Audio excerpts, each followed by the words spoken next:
জয় জগন্নাথ। উল্টো রথের শুভেচ্ছা জানাচ্ছি সবাইকে। আর এখন আমি দাঁড়িয়ে আছি রথের মেলাতে।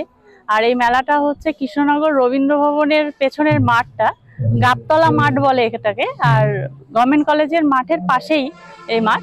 এখানে এই বছর প্রথম মায়াপুর ইসকনের উদ্যোগে, মানে নৃসিংহ পল্লীর যে সংগঠন আছে সেখানে মায়াপুরের যে সমস্ত ভক্তরা আছে তাদেরই উদ্যোগে এইবার প্রথম কৃষ্ণনগরে রথের মেলা অর্গানাইজড করা হয়েছে। তো চলে এলাম, তো ভাবলাম আপনাদের সঙ্গে মেলার কিছু কিছু শেয়ার করি, যাতে আপনারা এখনো পর্যন্ত যারা মেলায় আসেননি একবার এসে মেলা ঘুরে যান প্রথম বছর। আগামী দিনে মানে আরো ভালোভাবে এই মেলা নিশ্চয়ই হবে। তো চলুন প্রথমেই দেখাই, এখানে রথ হয়েছে। এটা হচ্ছে রথ, ঘোড়া চালিত রথ, কিন্তু এইগুলো আর্টিফিশিয়াল ঘোড়া, কিন্তু গাড়ির মতো স্টিয়ারিং ইঞ্জিন সব দেওয়া আছে।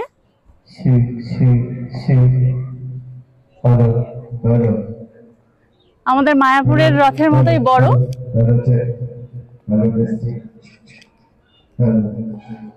যেখান দিয়ে ঠাকুরকে তোলা হবে, জগন্নাথ সুভদ্রা বলরাম একটা রথেই যাবে। আমাদের মায়াপুরে যেরকম হয় তিনজনের আলাদা আলাদা রথ থাকে, এখানে কিন্তু একটা রথেই তিনজনকে বসানো হবে। তো আর বাকি 4-5টা যেরকম মেলা হয় সেরকমই হয়েছে। ঠিক আছে, তো চলুন, এটা হচ্ছিল রথ যজ্ঞ মঞ্চ। তো এখানে যজ্ঞ করা হয়।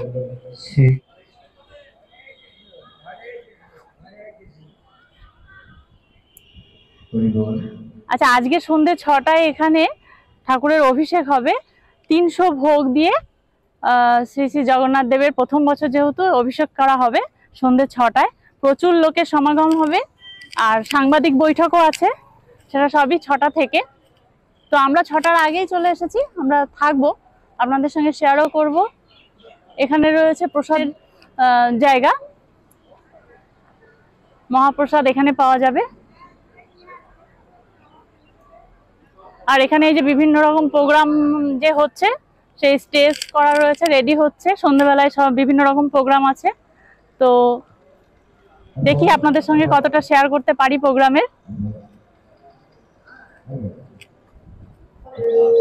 এগুলো সব রেডি করা হবে, মেলা এখনো শুরু হয়নি। মেলা তো সন্ধ্যাবেলাতে সব শুরু হবে। আপনারা সবাই সঙ্গে থাকুন।